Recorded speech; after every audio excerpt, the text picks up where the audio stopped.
ito ay rated SPG. Striktong patnubay at gabay ng magulang ang kailangan. Maaaring may masiselang tema, lengguwahe, karahasan, sexual, horror o droga na hindi angkop sa mga bata.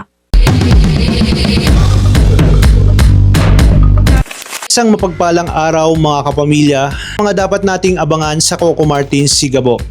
Mukhang tuluyan ang umiinit ang laban sa pagitan ni Mariano at Ricardo dahil sa puntong ito, desperado na ang kampo ni Mariano na mabawi si Victor dahil hindi na nila kayang hintayin pa ang magiging desisyon sa kaso. Isip nilang kailangan nilang gumawa ng paraan bago tuluyang maging mahirap ang sitwasyon nitong si Victor. At dito pumasok ang isang mas delikadong ideya mula kay Lucas. Kung hindi nila basta-basta makukuha si Victor, bakit hindi na lang si Samantha ang kanilang target? Ang plano, dudukutin si Samantha at gagamitin siya bilang kapalit para mapilitan ang kabilang kampo na ibigay si Victor.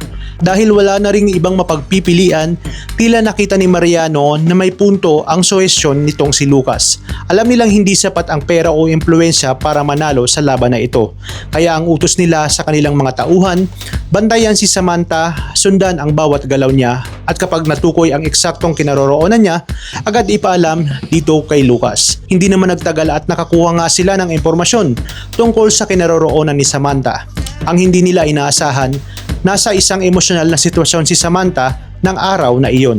Matapos ang hindi magandang pagtatalo nila ng kanyang ama, nagpa siya muna siyang lumabas at mapag-isa. Pero doon siya sinalubong ng panganib.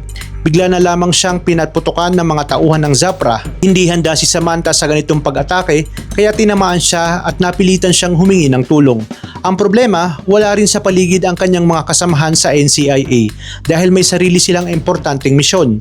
At habang nangyayari ang lahat ng ito, ibang eksena naman ang kinakaharap ni Gabo. Kanyang paghahanap ng trabaho, hindi niya akalaing masasaksihan niya mismo ang isang sitwasyong maglalagay sa panganib dito kay Samantha. Kaya nang makita niyang napapalaban si Samantha ay agad siyang sumaklolo.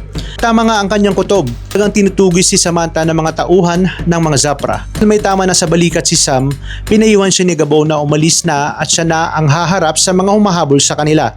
Pero hindi pumayag si Samantha na iwan siya, lalo na't si Gabo mismo ang tumulong sa kanya. Kaya imbis na magkahiwalay, nagpasya silang sabay na harapin ang panganib. Samantala lalo namang magkakagulo sa kabilang panig, agad na ipinaalam ni Mariano kay Delgado na nasa matinding panganib itong si Samantha. At hindi biro ang banta, maaring tuluyan ng mapahamak ang kanyang agent. Dito tuluyang nagalit si Delgado dahil para sa kanya, wala na sa aktibong misyon si Samantha kaya bakit siya ngayon ang pinupuntirya. Kaya diretsahan niyang binalaan si Victor. Nangyaring masama kay Sam, mas lalo niyang ididiin si Victor at sisiguraduhing mananagot ito. Pero ang nakakagulat, parang hindi man lang natinag itong si Victor. Sa isip niya, maaring si Delgado pa ang mapunta sa alanganin kapag tuluyang nawala si Samantha. At kung mangyayari iyon, baka siya mismo ang mawalan ng pagkakataong makuha ang gusto niya. Kaya sa puntong ito, hindi na lang simpleng pagkuha kay Victor ang pinag-uusapan. Nadamay na si Samantha, kumilos na si Gabo at tila papunta na ang lahat sa isang mas malaking sagupaan. At ang tanong ngayon, sino nga ang unang bibigay sa laban na ito? Yan ang ating pakaabangan dito lang sa Coco Martins Sigabo. Maraming salamat sa inyong panonood at pagpalain tayong lahat, mga kapamilya.